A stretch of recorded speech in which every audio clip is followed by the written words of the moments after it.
중국 불교협회가 6년 만에 개최한 제6차 세계불교 포럼이 분과 토론의 끝으로 어제 폐막했습니다.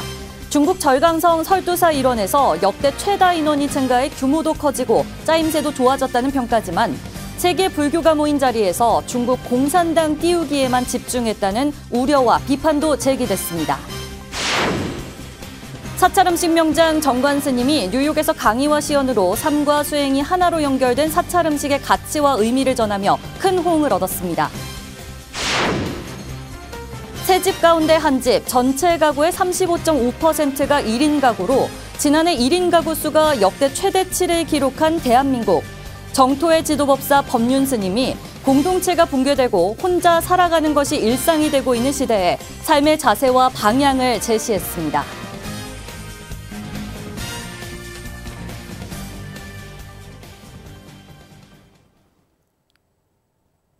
시청자 여러분 안녕하십니까? 10월 18일 금요일 BTN 뉴스 시작합니다. 중국 불교협회가 6년 만에 개최한 제6차 세계 불교 포럼이 분과 토론의 끝으로 어제 폐막했습니다. 미륵성진 중국 절강성 설두사 일원에서 열린 포럼에는 2,500명이라는 역대 최다 인원이 참가했는데요. 행사 규모가 커지고 짜임새도 좋아졌지만 세계 불교가 모인 자리에서 중국 공산당 띄우기에만 집중했다는 비판도 나옵니다. 윤호섭 기자가 보도합니다. 2018년 제5차 포럼 이후 6년 만에 열린 6차 세계 불교 포럼이 어제 분과별 하위 포럼을 끝으로 막을 내렸습니다. 한국에선 종단협 사무총장인 원융종 총무원장 진호 스님을 비롯해 천태종, 대각종, 진각종이 발표를 맡았습니다. 진호 스님은 불교의 사회적 책임과 실천행을 주제로 반생명주의 현상의 문제점을 진단하고 불교적 공유 가치를 제안했습니다. 연기사상과 자비실행은 시대적으로 사회 공동체의 사회적 책임에 대한 철학적, 종교적 윤리관을 심어주고 투명하고 명쾌하고 공유 가치의 방향성을 제시해주기 위해 부족함이 없어야 합니다. 이번 포럼은 주최 측 추산 70개국 2,500여 명의 대중이 참석해 역대 최대 규모를 자랑했습니다. 특히 동시통역기기 부족과 안내 책자 미비 등 앞선 포럼 진행 과정에서 문제로 지적된 부분도 크게 보완해 행사의 완성도를 높였습니다. 하지만 이 같은 성과 밑바탕엔 중국 정부의 전폭적인 지원이 깔려 있어 공산당의 그늘을 벗어날 수 없다는 평가가 나옵니다. 행사 전반에서 내빈 소개와 축사 대부분이 공산당 주요 인물을 우선하고 내용도 공산당을 향한 의미 부여가 주를 이룬 점은 아쉬움으로 남았습니다. 정부 지원은 이웃국가 불교도 입장에서 부러운 일이지만 불교 행사의 정체성이 퇴색할 수 있다는 우려가 나오는 이유입니다. 불교도 협회를 내 생각에도 알리기보다는 공산당을 아마 이 세계 만방에 우리가 이 정도라는 이런 어떤 모양새를 보여주지 않았나, 그런 점이 좀 아쉬움은 있었습니다. 세계 불교 포럼은 2006년 1차 때부터 중국 정부 주도로 추진했는데 태국과 남방불교가 중심을 이룬 WFB 세계 불교도 의회를 견제하기 위한 것이라는 견해가 지배적입니다. 따라서 거대 자본으로 세계 불교의 패권을 가져오겠다는 목표 아래 우호 관계를 유지할 국가만 초청한다는 시선에서도 자유롭지 않습니다. 세계 불교 포럼이 세계에서 인정받기 위해선 전 지구적 문제 해결을 위한 고민과 연대, 말의 성찬이 아닌 행동이 따라야 할 것으로 보입니다. 중국 설두산에서 BTN 뉴스 윤호섭입니다. 사찰 음식은 생명 존중의 정신을 실천하는 가장 중요한 반편 중 하나인데요. 뉴요커에게 사찰 음식에 담긴 의미와 가치를 전하는 자리가 마련됐습니다. 사찰 음식 명장 정관 스님이 강의와 시연을 통해 사찰 음식의 진정한 가치는 삶과 수행이 하나로 연결돼 있음을 보여주는 것이라고 설명했습니다. 남동우 기자가 보도합니다. 뉴욕 고다몰에서 열린 VIP 초청 만찬에서 사찰 음식은 자연과 조화를 이루는 삶의 철학을 담고 있다고 소개한 정관 스님. 사찰 음식 명장 정관 스님이 현지인들을 대상으로 한국의 사찰 음식에 담긴 가치와 의미를 전했습니다. 정관 스님은 현지 시간 12일 뉴욕 한국문화원에서 사찰 음식의 철학과 주요 재료 조리법 등을 설명했습니다. 2024년 한미 전통불교 문화교류 행사 일환으로 한국불교문화사업단이 마련한 자리입니다. 이날 정관 스님은 제철 식재료와 자연 발효한 양념을 곁들인 감말랭이 무침 조리법을 시연했습니다. 이렇게 양념을 두고 오늘에 같이 함께한 인연으로 양념을 달리합니다. 정관 스님은 감말랭이는 말리는 과정에서 얼었다 녹았다 반복하면서 단맛이 더욱 살아난다고 말했습니다. 사찰 음식 재료는 자연에서 얻는데 모든 생명과 호흡하면서 조화를 이루며 생명을 유지한다는 의미입니다. 지금 나를 보면 과거에도 내가 있었고 현재에 있고 미래에도 내가 있을 것입니다. 스님은 사찰 음식이 기후위기 극복에도 큰 기여를 할 수 있다고 밝혔습니다. 우리가 매일 먹는 음식이 환경에 어떤 영향을 끼치는지 깊이 인식하면 사찰 음식을 통해 지속 가능하고 친환경적인 삶을 살 수 있다고 강조했습니다. 정관 스님은 지금 내가 먹는 감말랭이가 어디서 와서 어디로 가는지 관하는 것이 사찰 음식 명상이라고 소개하기도 했습니다. 그럼 지금 나를 찾는 후의 아이는 바로 내가 지금 살다가 목숨이 다해서 나의 육신은 땅으로 돌아가고 나의 에너지 기운만 하늘 위에 있습니다. 사찰 음식 명상을 지도한 정관 스님은 수행은 보이지 않는 내면을 보이는 세계로 전환하는 것이라며 식재료가 화두라고 정의 내렸습니다. 불교 문화사업단은 연잎밥과 감말랭이 무침, 표고버섯, 조청, 조림 등이 담긴 도시락을 참가자들에게 선물하며 한국 불교의 가르침과 문화를 전했습니다. 미국 뉴욕에서 BTN 뉴스 남도구입니다. 세 집 가운데 한 집, 전체 가구의 35.5%가 1인 가구로 지난해 1인 가구 수가 역대 최대치를 기록한 대한민국. 정토의 지도법사 법륜 스님이 공동체가 붕괴되고 혼자 살아가는 것이 일상이 되고 있는 시대에 삶의 자세와 방향을 제시했습니다. 양유근 기자가 보도합니다. 불광미디어가 월간 불광 창립 50주년을 맞아 진행 중인 붓다 빅퀘스천 릴레이 강연 연사로 정토의 지도법사 법륜 스님이 나섰습니다. 한국불교 역사문화기념관 전통문화예술공연장에서 지난 16일 열린 세 번째 릴레이 강연에서 법륜 스님은 불교도들은 지금 무엇을 해야 하는가를 주제로 강연했습니다. 법륜 스님은 현대 사회에서 불교도들의 역할과 책임, 그리고 불교 공동체가 나아가야 할 방향에 대해 심도 있게 다뤘습니다. 특히 공동체가 붕괴되고 혼자 사는 것이 보편적인 사회 분위기 속에서도 부처님의 삶을 통해 가치 있는 삶을 실현할 수 있다고 전했습니다. 증명된 길이라는 거예요. 그는 먹는 거 최소한대로 먹고 입는 거 최소한대로 입고 자는 거 아무데나 자고도 스스로 행복했고 또 남에게 행복을 전해줄 수 있었다. 법륜 스님은 우리는 과연 부처님의 가르침대로 살고 있는지, 끝없는 경쟁에 매몰돼 삶의 기준을 잃어버린 것은 아닌지 질문을 던졌습니다. 더욱 중요한 것은 어떠한 경우에도 자기 중심을 바로 세워 치우치지 않는 마음을 유지하는 데 있다고 덧붙였습니다. 이 붓다의 가르침은 내가 어떤 상황에도 괴로움이 없는 사람, 어떤 상황에 처해도 그 상황에서 내가 어떻게 할 거냐는 관점을 놓치지 마라. 이게 수처작주라고 어디에 처하든 주인의 자세를 가져라는 거 아니에요? 법륜 스님은 검소하게 살면 남기 때문에 어려운 사람에게 베풀 수 있고 겸손하게 살면 상처 입은 사람을 위로해주며 살아갈 수 있다고 제안했습니다. 저는 한마디로 정리하면 붓다의 가르침대로 살자, 붓다의 삶을 본받아서 살아가자.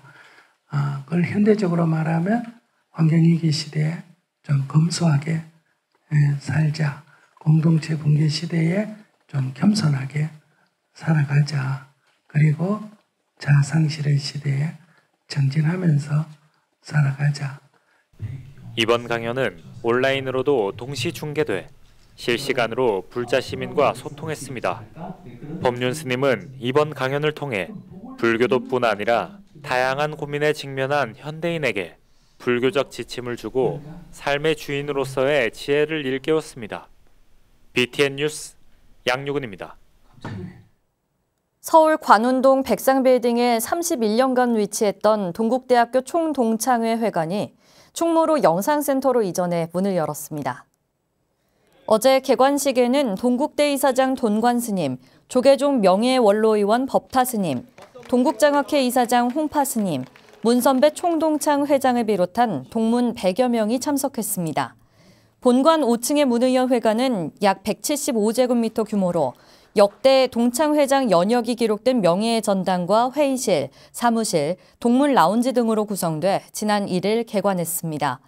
문선배 총동창 회장은 35만 동문을 대표해 법인과 학교의 화합을 도모하고 한국불교의 새로운 도약을 위해 노력하겠다고 다짐했습니다.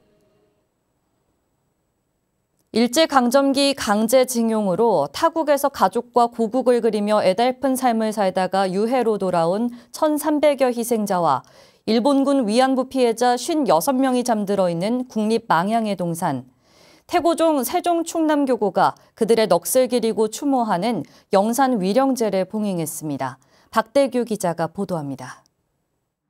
타국에서 생을 마감한 희생자들을 추모하기 위해 1976년 조성된 국립망향의 동산.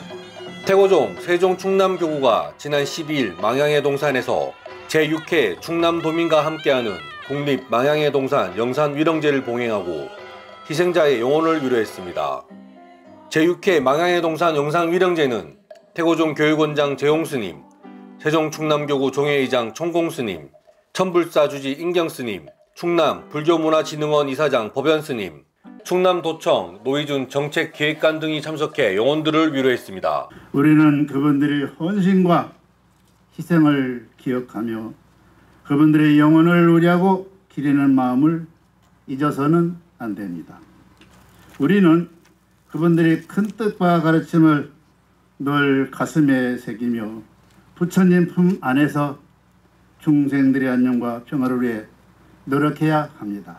태고종 원로이원 동우스님도 영산위령제를 통해 선열들의 애국 애민의 정신을 계승하는 계기가 되길 희망했습니다. 이번 합동위령제를 통한 만국의 한을 자각하여 국가의 소중함을 고취하고 충남도민의 안녕과 행복을 기원하는 선열들의 애국 애민의 정신을 계승하는 깊은 원력에 담겨 있는 것입니다. 위령제는 국가무형문화재 제50호 영산제 이수자 원호스님 등이 영가의 극락왕생과 안식을 기원하고 천안 만수사 합창단의 공연과 불자가수 건미씨의 추모가 등으로 진행됐습니다. 제6회 국립망향의 동산 영산위령제는 BTN 불교TV를 통해 오는 20일 오전 8시, 21일 낮 12시, 23일 오후 10시 30분에 방송될 예정입니다. BTN 뉴스 박대규입니다. 사단법인 불교문화진흥원이 제4회 충남지구 공주시 순국선열 및 호국영령 백제 위령제를 봉행했습니다. 지난 16일 공주 산성시장 문화공원에서 봉행된 위령제에는 사단법인 불교문화진흥원 총재 법륜스님, 원장 성담스님, 최원철 공주시장, 임다리 시의회 의장, 공주시 보훈단체 협의회 전재원 회장 등이 참석한 가운데 진행됐습니다. 법륜 스님은 나라를 위해 목숨을 바친 순국선열과 호국 영령의 극락 왕생을 발언하고 보훈 가족에게도 감사의 뜻을 전했습니다. 최원철 공주시장은 대한민국의 발전을 기원하는 자리가 되길 기원했습니다. 위령제는 신앙송, 헌양 및 헌화, 살풀이 등으로 진행됐습니다. 천태종 서울 경기 지역 포교 중심 도량 성룡사가 금당석굴 복원과 대조사전 건립으로 제도약에 나섰습니다. 성룡사는 지난 16일 종합불교회관 5층에서 금당석굴 복원과 대조사전 건립 기공식을 봉행했습니다. 증명법사로 나선 천태종 원로의장 정산 스님은 불사가 거룩하게 매듭지어져 성룡사가 제도약하는 계기가 되길 기대했습니다. 성룡사 주지 세운 스님은 성룡사는 2대 종정예학께서 어렵게 부지를 매입해 서울 경기 지역 포교 전진기지로 법을 편 도량이라며 불사로 지역 포교가 활성화되길 기원했습니다. 성룡사는 금당석굴 벽체 보강과 대조사전 불사, 요사체 증축을 진행합니다. 궁궐이나 사찰 건축을 장식해온 단청이 캔버스 위 예술 작품으로 옮겨졌습니다. 전통에서 현대로 또 일상적 소재로 재해석된 단청의 예술 세계, 이지훈 기자가 전해드립니다. 오방색을 기본으로 다양한 무늬와 그림을 그려넣는 한국 전통문화 단청. 주로 궁궐이나 사찰 등 목조 가옥에서 건축의 보존과 장엄함을 위해 사용되지만 현대적인 감각으로 재해석돼 캠퍼스 위 한 편의 예술 작품으로 거듭났습니다. 지난 16일 인사동 무우수 갤러리 3층에서 열린 최문전 단청장 전승교육사의 장생 전시입니다. 최문전 단청장은 장생을 주제로 회화 속의 단청을 녹여내면서 전통 문화유산에 머무르지 않고 새로운 예술로 표현했습니다. 강렬한 색채로 표현하는 기존 기법에서 벗어나 단청의 무한한 가능성을 보여준 겁니다. 과거의 유산을 모방하는 데 그치지 않고 그 유산을 발판으로 새로운 미래예술을 창조하고 싶었습니다. 이러한 과정을 통해서 쉽게 접할 수 있는 회화로 우리의 일상 속에서 살아 숨쉴 수 있도록 하는 것이 저의 목표입니다. 바로 위층에는 단청을 계승해 나가는 전승생들의 작품이 전시됐습니다. 전통의 맥을 잇고자 하는 작가들이 시간, 우주, 화실 등 다양한 요소와 접목해 단청의 장엄함을 표현했습니다. 특히 지난 4월 전승 이수자에 합격한 이남정 작가는 관역의 의미로 물을 뿜는 통도사 구룡도를 활용해 이수자로 거듭난 자신의 포부를 전했습니다. 이 구룡도라는 작품 자체가 의미가 있거든요. 통도사에서 스님들이 수계살림할 때만 나올 수 있는 병풍이라고 해서 저도 새롭게 태어난다는 의미로 이번 전시는 단청이 단순한 건축 장식을 뛰어넘어 자연과 인간의 내면을 담고 있음을 보여줍니다. 작가들은 현대적 미감과 결합한 한국 전통 문화가 대중의 공감을 얻고 나아가 세계적으로 알려지길 희망했습니다. 단청은 오방색뿐만 아니라 각종 문양들이 우리 동양화뿐만 아니라 굉장히 좀 서구적으로도 이렇게 인기가 있는 많은 패턴들과 문양들이 있거든요. 그래서 우리 젊은 분들이 이런 단청을 접하면서 되게 예술적으로나 아니면 인문학적으로도 되게 멀리 나아갈 수 있는 그런 계기를 마련하셨으면 좋겠습니다. 단청을 일상생활로 끌어내는 작업들을 노력해서 이것이 한국의 어떤 단청과 회화로서 그치는 것이 아니라 세계적으로 알려지는 그런 계기가 되었으면 좋겠습니다. 삼국시대 고분에서 기원해 불교와 함께 발전되며 오늘에 이르고 있는 단청. 일상적 소재로 현대에 재해석되며 예술성을 보여주는 이번 전시는 오는 22일까지 이어집니다. BTN 뉴스 이지훈입니다. 광주 광산구 불교연합회가 보은사에서 창단식을 봉행했습니다. 지난 16일 창단식은 광산구 지역 30여 사찰이 동참한 가운데 경과보고, 취임사, 임명장 수여 순서 등으로 진행됐습니다. 행사에는 보은사 주지 도재스님, 광주불교연합회 회장 소은스님, 박병규 광산구청장 등 사부대중 200여 명이 동참했습니다. 광산구 불교연합회 초대 회장이 취임한 도재스님은 종파를 넘어 지역 사찰들이 힘을 모아 어려운 곳을 살피며 불교의 사회적 역할을 하겠다고 말했습니다.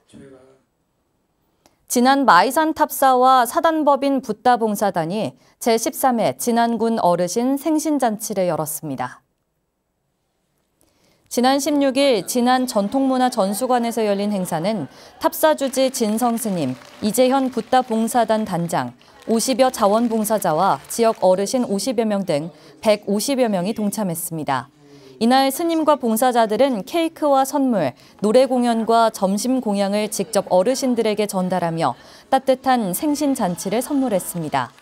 마이산 탑사와 사단법인 붓다봉사단은 매년 지역 주민을 위해 다양한 봉사활동을 이어오고 있습니다. 뉴욕에서 사찰 음식 명장 정관 스님이 사찰 음식의 의미와 가치를 전했습니다. 자연과 조화를 이루는 삶의 철학을 담은 사찰 음식을 통해 기후위기 극복에도 큰 기여를 할 수 있다고 강조했는데요. 한국 불교의 가르침과 문화가 세계에 큰 울림을 주고 있습니다. 금요일 7시 뉴스를 마칩니다. 시청해주신 여러분 고맙습니다.